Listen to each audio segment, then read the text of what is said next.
नमस्कार, आप देख रहे हैं अपना बिहार। मैं हूं आपके साथ सुकन्या सिंह और सबसे पहले इस वक्त की बड़ी खबर आपको बताएं जो पटना सिटी से आ रही है, जहां श्री राम फाइनेंस ऑफिस में लूट की खबर है। 0 माइल के पास 2,87,000 की लूट हुई है। हथियारबंद अपराधियों ने दिया घटना को अंजाम। लूट के बाद पुलिस मौके पर पहुंची। कार्यालय में पैसों का किया जाता था कलेक्शन। बड़ी खबर पटना सिटी से आपको बता रही है, जहां श्री राम फाइनेंस ऑफिस में लूट की खबर आ रही है। 0 माइल के पास 2,87,000 की लूट हुई है। हथियारबंद अपराधियों ने वारदात को अंजाम दिया है। लूट के बाद पुलिस मौके पर पहुंची है। कार्यालय में पैसों का कलेक्शन किया जाता था और यहीं से लूट की इस बड़ी वारदात को अंजाम दिया गया। तो बड़ी खबर पटना सिटी से, जहां एक बार फिर पटना सिटी में अपराधी बेखौफ नजर आ रहे हैं। मनोज हमारे संवाददाता इसी खबर पर ज्यादा जानकारी के साथ फोन लाइन से जुड़ गए हैं। मनोज, बड़ी लूट की वारदात को फाइनेंस कंपनी से अंजाम दिया गया है, क्या कुछ पूरा मामला है बताइए, और पुलिस की शुरुआती जांच में क्या पता चल पा रहा है? जी, बड़ी खबर राजधानी पटना के अगमकुआ थाना क्षेत्र के 0 माइल से है, जहां श्रीराम फाइनेंस कार्यालय से हथियारबंद अपराधियों द्वारा 2,87,000 की लूट की वारदात को अंजाम दिया गया है। 4 से 5 की संख्या में बाइक सवार अपराधी श्रीराम फाइनेंस में आधमके और पिस्तौल का भय दिखाकर कैश काउंटर पर रखे 2,87,000 रुपए लूट लिए। जैसा कि कंपनी के अधिकारियों से हमारी बात हुई है, श्रीराम फाइनेंस में रुपए का कलेक्शन ये सेंटर था और यहाँ लोग ग्राहक अपने पैसे जमा करने आते थे। जैसे ही 6-7 की संख्या में ग्राहक कार्यालय में जुटे थे, ठीक उसी वक्त बाइक पर सवार 4-5 की संख्या में अपराधी आधमके और पिस्तौल का भय दिखाकर ग्राहकों से और कार्यालय में रखे 2,87,000 रुपए की लूट की घटना को अंजाम दिया। तत्काल घटना की जानकारी स्थानीय पुलिस को दी गई। सूचना मिलते ही स्थानीय पुलिस समेत एडिशनल एसपी पटना सिटी और सिटी एसपी मौके पर पहुंचकर पूरे मामले की छानबीन में जुटे हैं और सिटी एसपी ने जल्द ही अपराधियों की पहचान कर उन्हें गिरफ्तार कर लिया जाने का भरोसा दिला है। लेकिन सबसे अहम सवाल सुकन्या यह है कि दिन दहाड़े लूट की वारदात को अंजाम दिया जाता है, वह भी पॉस इलाके में 0 माइल, जहां काफी व्यस्त इलाका माना जाता है। बिल्कुल मनोज, मतलब साफ है कि अपराधियों के हौसले बुलंद हैं। इसके अलावा मनोज, ये जरा बताइए कि ये फाइनेंस कंपनी है, यहाँ पर पैसों का बड़े लेवल पे ट्रांजैक्शन होता होगा और इस लिहाज से यहाँ पर सुरक्षा व्यवस्था भी होगी, सिक्योरिटी सिस्टम इनका अपना होगा, सीसीटीवी कैमरे होंगे, तो उन सबको कैसे मात दी इन अपराधियों ने? जी, निश्चित तौर पर यह जो इलाका है काफी व्यस्त इलाका है। 0 माइल का, जहां से गांधी सेतु यहाँ से प्रारंभ होता है और वहाँ ट्रैफिक थाना है, वहां से महज कुछ ही दूरी पर पुलिस चेक पोस्ट है। तो निश्चित तौर पर अपराधी बेलगाम और बेखौफ हो गए हैं और उनमें शासन प्रशासन का भय पूरी तरह समाप्त हो गया है। चलिए मनोज, नजर बना के रखिए। तमाम जानकारी के लिए आपका शुक्रिया। अगली अहम खबर आपको बताएं, जहां गोपालगंज नाव हादसे में 8 लोग लापता हैं। एक महिला का शव निकाला गया बाहर। 2 अन्य लोग सदर अस्पताल में भर्ती हैं। जादवपुर में मेहंदिया में नाव हादसा हुआ। क्षमता से अधिक सवारी के कारण यह हादसा हुआ। तो बड़ी खबर आपको बता रहे हैं, खबर है गोपालगंज से, जहां नाव हादसे में 8 लोग लापता है। एक महिला का शव मिला है। इसके अलावा 2 अन्य लोग सदर अस्पताल में भर्ती हैं, जिनका इलाज चल रहा है।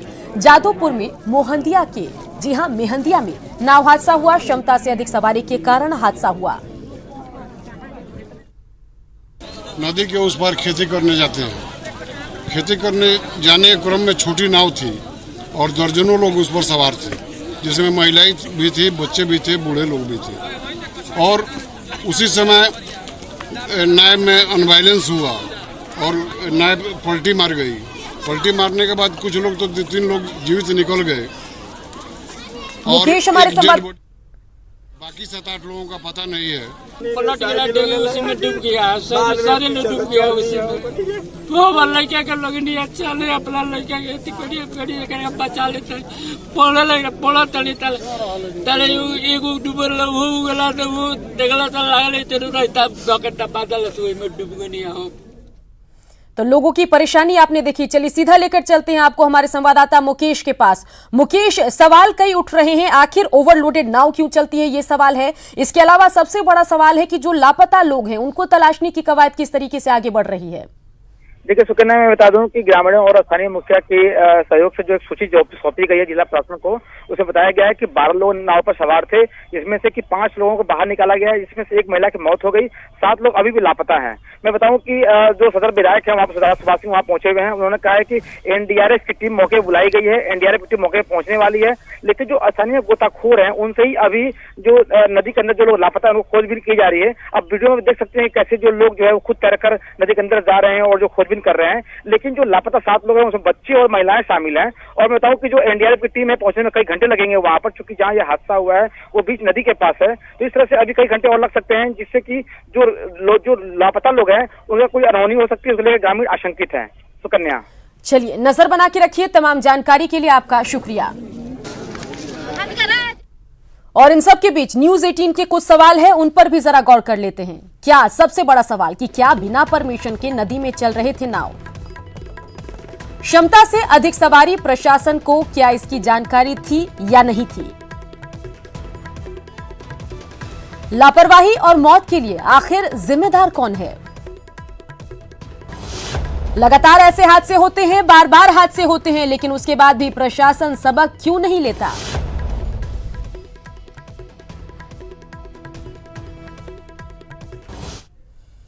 और इन सब के बीच बिहार में चुनावी साल है, विधानसभा चुनाव 2020 में होने हैं और मुख्यमंत्री नीतीश कुमार ने केंद्रीय गृह मंत्री अमित शाह के सामने एक बार फिर बिहार को स्पेशल स्टेटस का मुद्दा उठाया। भुवनेश्वर में पूर्वी क्षेत्रीय परिषद की बैठक में नीतीश कुमार ने बिहार का पिछड़ापन दूर करने के लिए स्पेशल स्टेटस की मांग की। नीतीश कुमार ने कहा कि बिहार लगातार आगे बढ़ रहा है, लेकिन विशेष राज्य का दर्जा मिलने पर बिहार देश की प्रगति में बड़ा योगदान दे सकता है।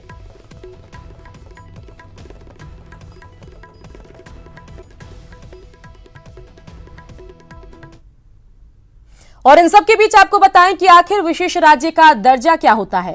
राज्य में संसाधनों का अभाव हो, प्रति व्यक्ति आय कम हो, राज्य के वित्त के लिए विषम परिस्थितियां हो, तो बिल्कुल क्या कुछ वजह है किन स्थितियों में किसी राज्य को विशेष राज्य का दर्जा मिलता है, वो जरा आप देखिए। तो राज्य के वित्त के लिए अगर विषम परिस्थितियां हो, आर्थिक और संरचनाभूत पिछड़ापन,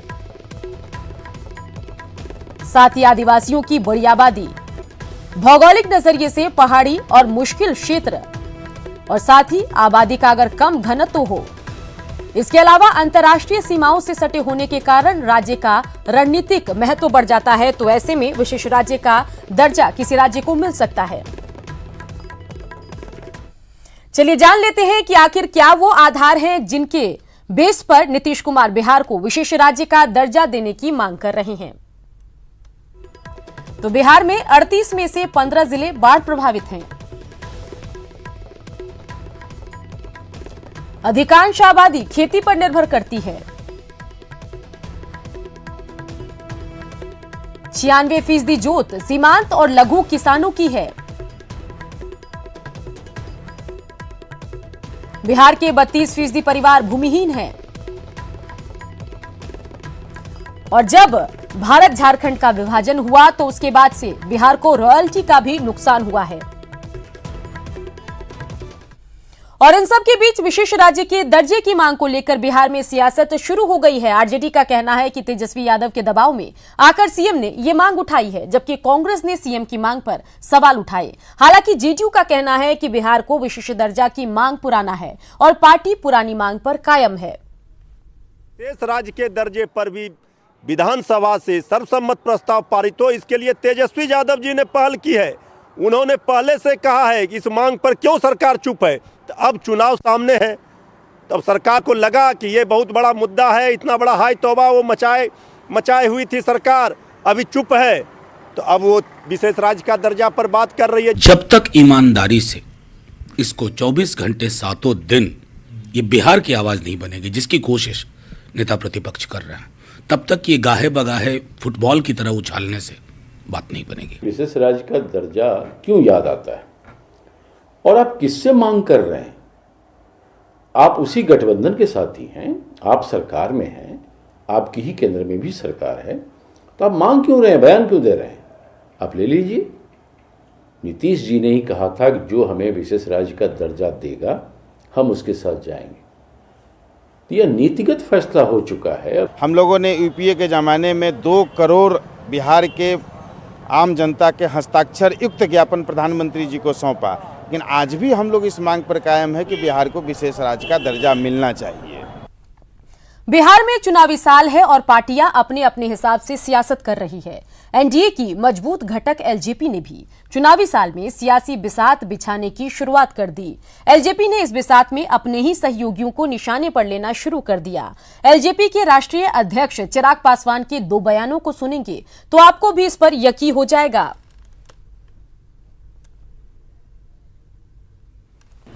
शर्मनाक है जिस तरीके से दिल्ली में हिंसा हुई है। ज़रूरी है दोषियों को चिन्हित करना कि किनकी वजह से, और जिसमें प्रमुखता से मुझे कुछ ऐसे नेताओं के नाम भी इसमें जिम्मेदार लगते हैं जिनकी वजह से, जिस तरीके से कपिल मिश्रा ने कुछ दिन पहले बयान दिया था, पुलिस की मौजूदगी में ही ये बयान दिया था कि ट्रंप के जाने के बाद हम लोग पुलिस को भी नहीं देखेंगे और हम लोग को जो कार्रवाई करनी होगी हम करेंगे। और उसके बाद और समय समय पर हम लोगों ने देखा कि जब नेताओं की इस तरीके से बयान आते हैं उसके बाद हिंसा भड़कती है।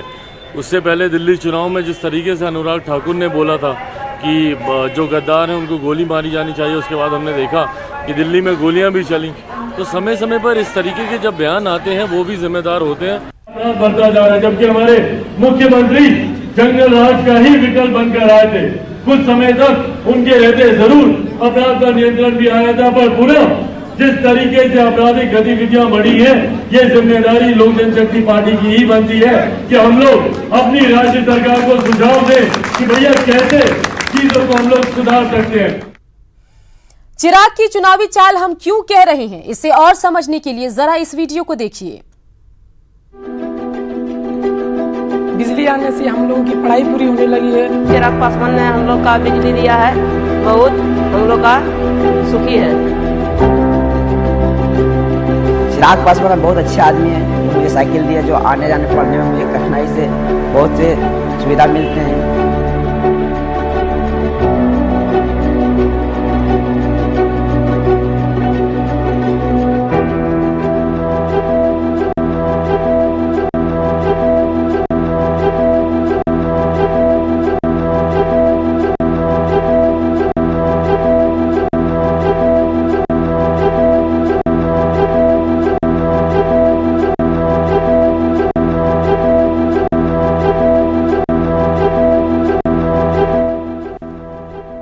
तो वीडियो में चिराग पासवान इलेक्ट्रिक लैंप के सामने कुछ लिखते दिख रहे हैं। साथ ही पीछे से आवाज आ रही है कि बिहार के लोगों को उन्होंने बिजली दी तो बच्चे पढ़ रहे हैं, छात्रों को साइकिल दिया तो बच्चे पढ़ रहे हैं, साइकिल से स्कूल जा रहे हैं।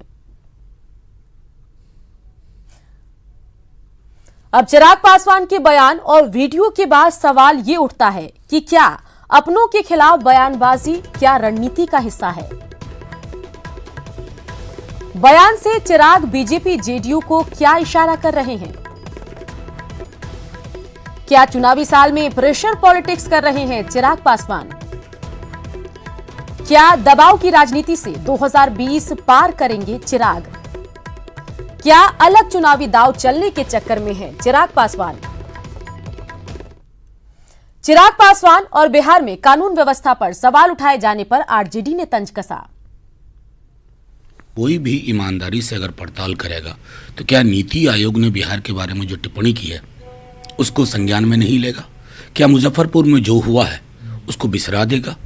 क्या कानून व्यवस्था की जो तार-तार हालत है वो भूल जाएगा? क्या शिक्षकों की जो हालत है, चाहे वो शिक्षा प्रेरक हों, नियोजित शिक्षक हों, NIOS का मामला हो, क्या वो बिसरा देगा? खेतीहर समाज का जो संकट है, जल जीवन हरियाली से शामियाना लगाने से वो हकीकत छुपती नहीं है। तो मैं समझता हूँ कोई भी नेता किसी भी दल का हो, इसलिए हमने बेरोजगारी हटाओ यात्रा जो नेता प्रतिपक्ष की है, हमने तो अपील की थी कि भाजपा, जदयू और तमाम जो जिसे एलजेपी के सब लोग शामिल हो। केंद्रीय मंत्री रामविलास पासवान ने दिल्ली में हुए हिंसा को कलंक करार दिया। उन्होंने कहा कि फास्ट ट्रैक कोर्ट में मुकदमा चलाकर दोषियों पर कार्रवाई होनी चाहिए और उसमें जो कोई भी दोषी पाए जाएं, चाहे हेट स्पीच करने वाले हैं या चाहे मान लेते हैं कि एक्शन करने वाले लोग हैं, जो भी लोग उसमें दोषी पाए जाएं उनके खिलाफ में क्या कहते हैं सख्त से सख्त कार्रवाई क्या कहते हैं कि होनी चाहिए। और ऐसे घटना, जिस तरह की घटना होती है इसमें यदि कानून में बदलाव कर लाने की भी आवश्यकता है। बहुत से कानून में बदलाव आए हैं। कन्हैया पर केस चलाने की मांग पर सियासत की शुरुआत हो गई है। कांग्रेस की माने तो किसी को भी अपना पक्ष रखने का अधिकार है। वहीं आरजेडी ने दबी जुबान से कहा है कि ये कानूनी मसला है और कानून अपना काम करेगा। कानूनी प्रक्रिया में तो कानून अपना काम करेगा, इसमें कोई राजनीतिक टिप्पणी हम उचित नहीं समझते हैं। जिस पर भी कार्रवाई की बात हुई है, अब वो अपना जवाब, अपना पक्ष रखेंगे। तो मैं समझता हूँ कन्हैया या दूसरे वो भी लोग जिन पर आरोप लगा है, उन्हें इस बात का हक मिलना चाहिए कि वो अपने आप को प्रूफ करें। अगर राजनीतिक कारणों से आप किसी को देशद्रोही और देशभक्त बता रहे हैं तो कहीं से भी उचित नहीं है, क्योंकि इस देश में एक फैशन चला है पिछले 4-5 सालों से कि देशभक्ति की सर्टिफिकेट बांटी जाती है। पटना के ज्ञान भवन में बीजेपी विदेश विभाग की ओर से अप्रवासी बिहारियों की बैठक चल रही है। बैठक में डिप्टी सीएम सुशील मोदी और केंद्रीय मंत्री गिरिराज सिंह समेत कई बड़े नेता मौजूद हैं। बैठक में करीब 35 देशों के अप्रवासी बिहारी हिस्सा ले रहे हैं, जिसमें शिक्षा, पर्यटन और फूड प्रोसेसिंग से जुड़े मुद्दे पर चर्चा हो रही है। अप्रवासी बिहारियों को संबोधित करते हुए डिप्टी सीएम सुशील मोदी ने मॉरिशस में रह रहे बिहार के लोगों की तारीफ की। आज भी मॉरिशस में लोगों ने भोजपुरी को जिंदा रखा है, रामचरितमानस को जिंदा रखा है, हनुमान चालीसा को जिंदा रखा है। और मॉरिशस जाने के बाद ये महसूस नहीं होता है कि हम कोई विदेश की धरती पर, लगता है कि हम किसी बिहार के गांव के अंदर आ गए। उसी प्रकार के लोकगीत, शादी विवाह देखने गए, उसी प्रकार लगता है कि बिहार के किसी गांव की कोई बारात जा रही है। तो 150-200 वर्षों के बाद भी अपनी संस्कृति को, अपनी परंपरा को, अपने धर्म को जीवित रखने का काम बिहार के लोगों ने और मॉरिशस में किया है। उनसे इंटरेक्शन का एक माध्यम बनाएं। सचमुच में ये धरती, आज लोग कहते हैं किनका नाम लिया जाए। चौबे जी गिना रहे थे सारे महापुरुषों की, चाहे अशोक का, बौद्ध का, महावीर का, जिनका भी नाम लें, बुद्ध का, नए में विद्यापति का, दिनकर का, कुंवर सिंह का, किनका, ये आप भाग्यवान हैं कि आप उस धरती से आते हैं जो धरती शून्य का खोज किया। उस धरती से आप आते हैं, आर्यभट्ट की धरती से आप आते हैं, गुरु गोविंद सिंह की धरती से, जिन्होंने आक्रमणकारियों को तबाह और बर्बाद करने के लिए इसी पाटलिपुत्र से उठाया था। मुजफ्फरपुर में कांठी थर्मल प्रबंधन की लापरवाही की वजह से किसानों की खेती चौपट हो रही है। खेतों में गंदे पानी और जलजमाव से किसानों का दर्द बढ़ता ही जा रहा है।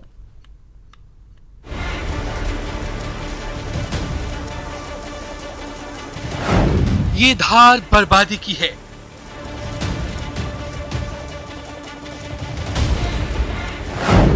ये पानी जमीन को बंजर बना देता है।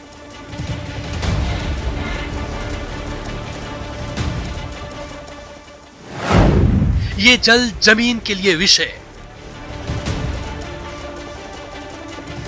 मुजफ्फरपुर में कांटी थर्मल पावर से निकलने वाले दूषित पानी से किसानों का फसल बर्बाद हो रहा है, क्योंकि थर्मल के दूषित पानी को रोकने के लिए बना डैम टूट गया है। अब आलम यह है कि खेतों में पानी भर जाने से किसान खेती नहीं कर पा रहे हैं। मिट्टी का तो समाप्त है, समझे, फसल हो ही नहीं सकता है। और दूसरा जी, 2 बार जो है 2 फसल हम लोग का बर्बाद हो गया, समझे कि नहीं। और पानी जो है पीने का भी प्रदूषित हो गया। जो एसएस होते हैं, एसएस में एल्युमिनियम कंटेंट काफ़ी ज़्यादा होता है, वो सॉइल को टॉक्सिक बनाता है और प्लांट में भी टॉक्सिसिटी क्रिएट करता है। सॉइल का दुश्मन कहा जाता है एल्युमिनियम को। वहीं इतनी बड़ी परेशानी के बावजूद कांटी थर्मल प्रबंधन चुप्पी साधे हुए है। वहीं पिछले साल जुलाई में डैम टूटने के बाद जो बर्बादी हुई उसका आज तक मुआवजा नहीं मिला। जबकि कांटी के पूर्व विधायक किसानों के लिए मुआवजे को लेकर आंदोलन की चेतावनी दे रहे हैं। हम बड़ा स्पष्ट रूप से कहना चाहते हैं, हमने निर्णय लिया है कि अगर 1 सप्ताह के अंदर किसानों के मुआवजा का भुगतान नहीं हुआ तो हम आर पार का लड़ाई लड़ेंगे। न्यूज 18 ने इस मामले में कांटी थर्मल के सीईओ और एचआर डीजीएम से बात करने की कोशिश की, लेकिन थर्मल प्रबंधन ने कैमरे के सामने कुछ भी बोलने से इनकार कर दिया। हालांकि ऑफ द रिकॉर्ड इतना जरूर कहा कि कांटी सीईओ को मुआवजा भुगतान के लिए राशि दी गई है। प्रवीण ठाकुर, न्यूज 18, मुजफ्फरपुर। बिहार सरकार के नगर विकास विभाग ने बोधगया नगर पंचायत क्षेत्र में नए भवनों के नक्शा पास कराने पर रोक लगा दी, जिससे लोग नाराज हैं। इस मुद्दे पर सियासत भी तेज हो गई है। स्थानीय विधायक ने मामले को विधानसभा में उठाने की बात कही। दरअसल विभाग की दलील बोधगया के राष्ट्रीय और अंतर्राष्ट्रीय महत्व को लेकर है, जिसके मास्टर प्लान पर काम किया जा रहा है और इसलिए जिला प्रशासन को विभागीय सचिव ने पत्र भी भेजा। जिलाधिकारी ने मामले पर अपनी सफाई दी। बौद्ध धर्म को देखते हुए, यहाँ के अंतर्राष्ट्रीय ख्याति को देखते हुए नक्शा पारित नहीं किया जाएगा। ये तो भाई एक समझिए तानाशाही बयान है, फरमान है उनका। और हमने मांग रखा है माननीय मुख्यमंत्री जी से कि अगर बड़े पैमाने पे यहाँ निर्माण हुई है, अधिकारियों को सस्पेंड करिए, जिलाधिकारी महोदय से प्रश्न पूछे कि निर्माण आखिर कैसे हुआ। ये हमने पूरी बजाबते सारी चीज़ को हम सदन में रखने जा रहे हैं। और ये जो मास्टर प्लान बनता है वो केवल एक बार के नहीं, अगले 30, 40, 50 साल के लिए बनता है। तो बहुत आवश्यक है बोधगया के समेकित विकास के लिए इस तरह का मास्टर प्लान बने और लोगों अकॉर्डिंगली भी लोग यहाँ पर विभिन्न जो कार्य हैं चाहे कंस्ट्रक्शन के उसको ले सकें। बने रहिए क्योंकि आगे आपको हम दिखाएंगे जोहार झारखंड।